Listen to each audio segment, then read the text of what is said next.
Aptly named the Pearl of Africa by explorer Winston Churchill in 1907, Uganda is Africa condensed. Uganda lies astride the equator in eastern Africa. It is bordered by the Republic of South Sudan to the north, the Republic of Kenya to the east, the Democratic Republic of Congo to the west, and the United Republic of Tanzania and the Republic of Rwanda to the south. Kampala, a city of hills. Kampala, where the people are friendly.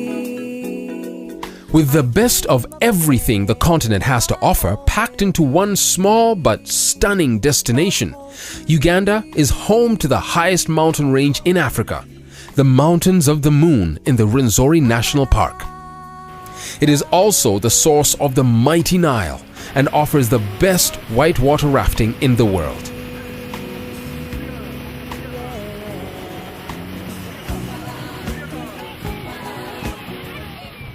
I have enjoyed the most seeing the animals, and I'm watching a hippopotamus right now running away, which is very unusual because I didn't think they could run, especially the animals.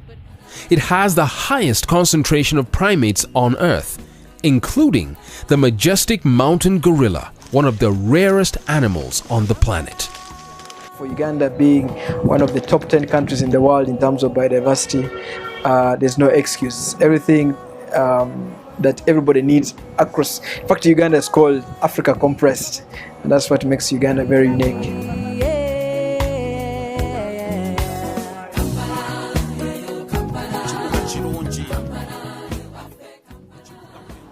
Uganda is a place where the people are friendly and warm, where the investment opportunities are abound and many, and where the policies, macro, political, and infrastructure are geared towards investors.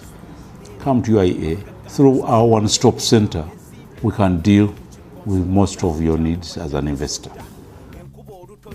Uganda's strategic location near the center of sub-Saharan Africa has made the country a trade and investment hub within the East and Central African regions. I think that Uganda has a lot to offer to potential investors, not only as a standalone country, but also as part of the East African community, specifically in the fields of agribusiness, where there's a lot of possibilities, still growth potential for the country.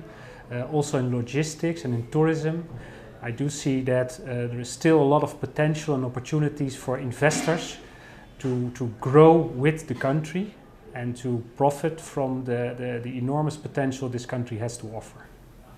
Uganda's liberalized economy is growing rapidly and has created a favorable investment climate. This is due to the current political stability and favorable economic policies that the government has put in place. Uganda, together with the other members of the East African community, has embarked on a massive infrastructure improvement program that covers national roads and regional railways, among a host of other improvements. These improvements will ease the transport of equipment, raw materials, and finished products within Uganda, the region, and beyond.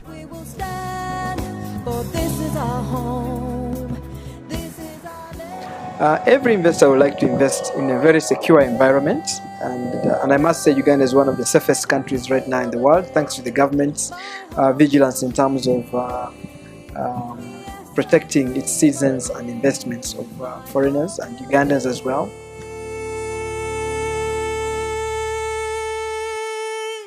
We have mineral beneficiation, we have tourism, we have agro-processing.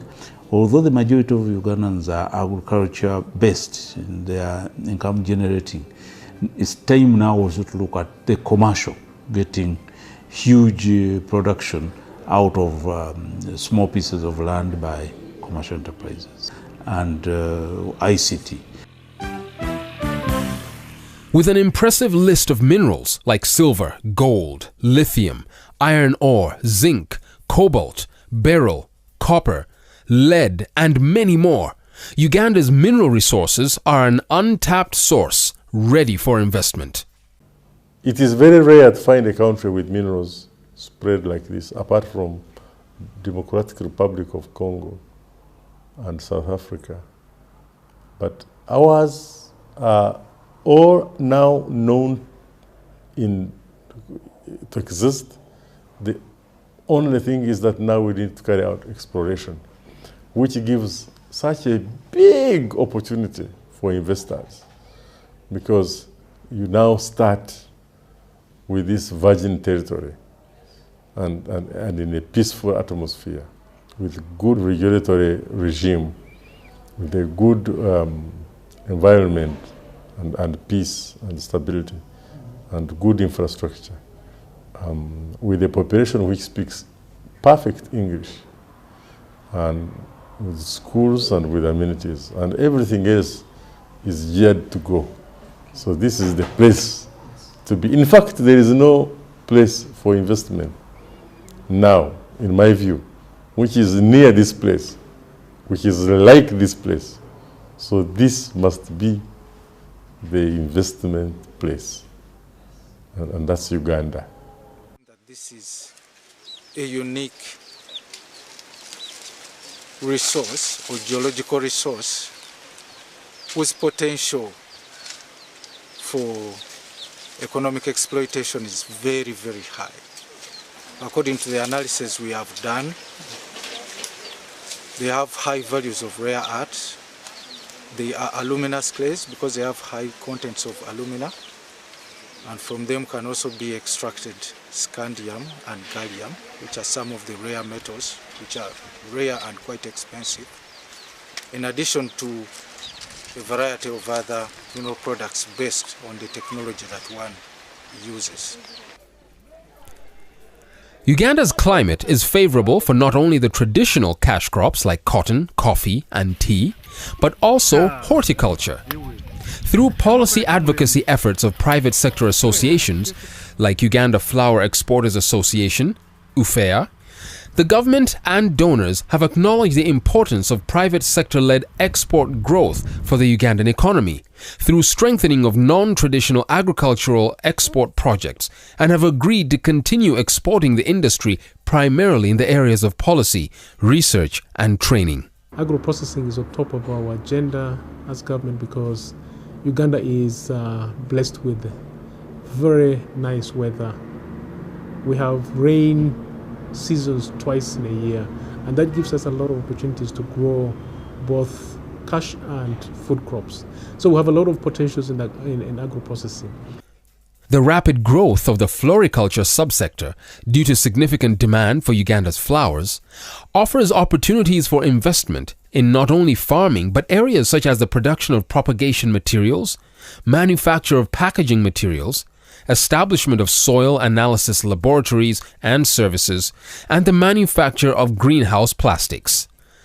Biinzika Enterprises Limited is the leading player in a growing market at the heart of Uganda's food industry.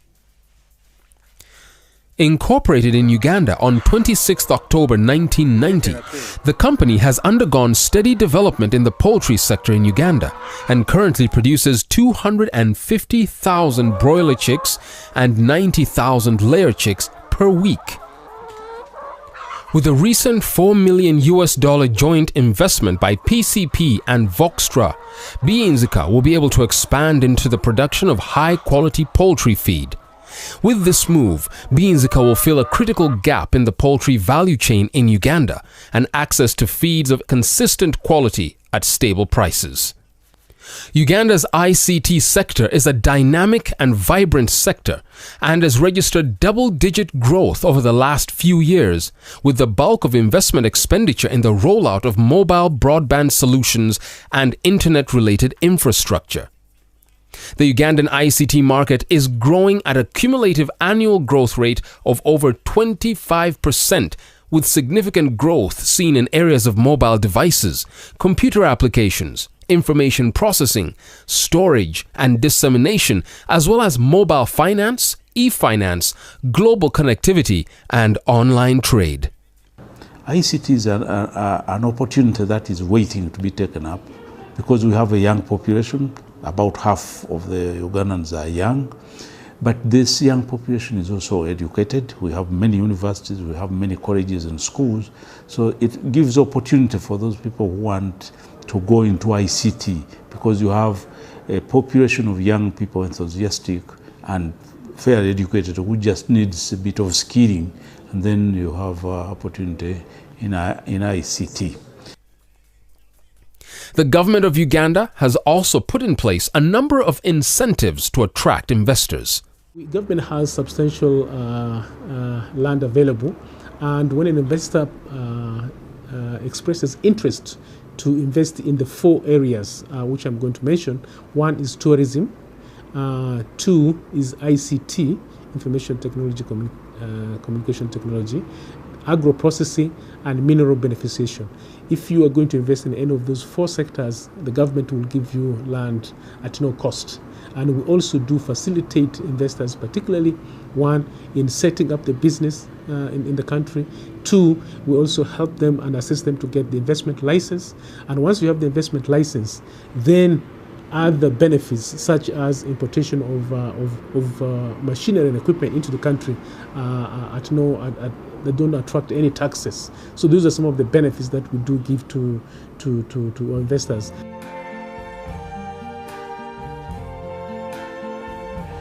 I see trees of green, red roses too. I see them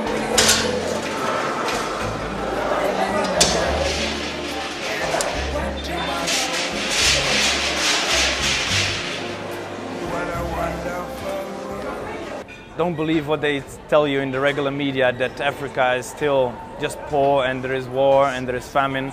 There is so much more than that. There is plenty of opportunity and there is so many entrepreneurs benefiting from it now, and it's a great country.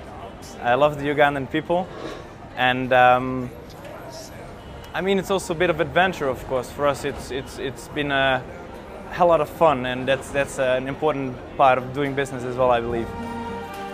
The benefits are accessible by all investors, whether Ugandan or foreign. Uganda is pretty welcoming to investors, and it took us a while, but after some initial challenges, we have been quite comfortable in the Ugandan market, and we see Uganda as a really interesting market as a medium-sized enterprise investor from the Netherlands. The time to invest in Uganda is actually now. And one of the potential benefits, advantages that Uganda has is that we are sitting right in the middle of Africa. You're able to reach the following countries at ease.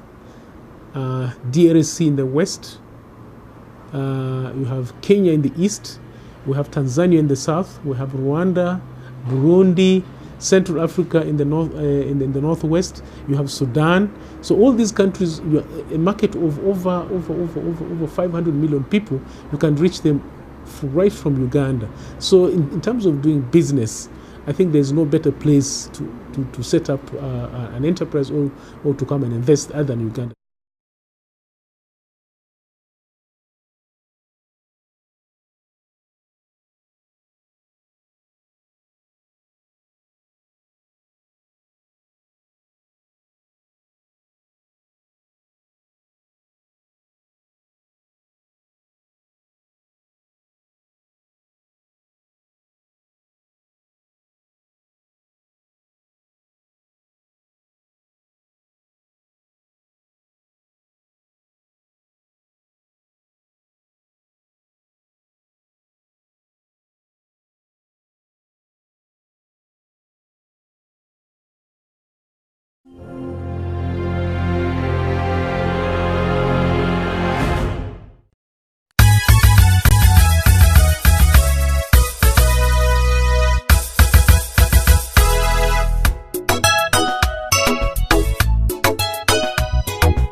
and freedom. Long live Uganda,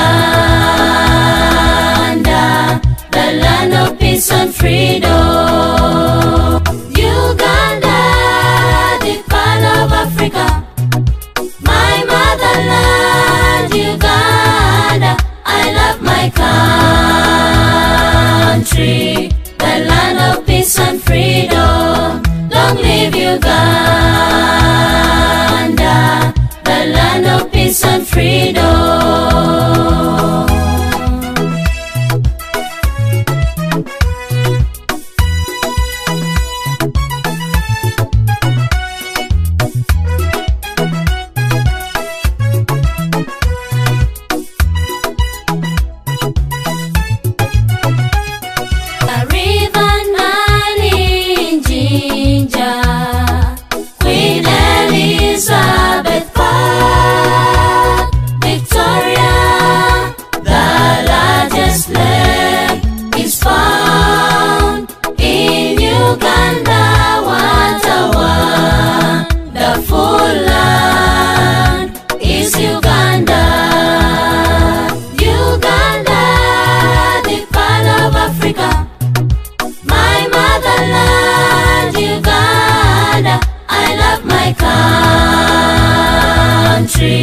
The land of peace and freedom. Long live Uganda, the land of peace and freedom. Uganda, the pearl of Africa, my motherland. Uganda, I love my country, the land of peace and freedom. Long live Uganda.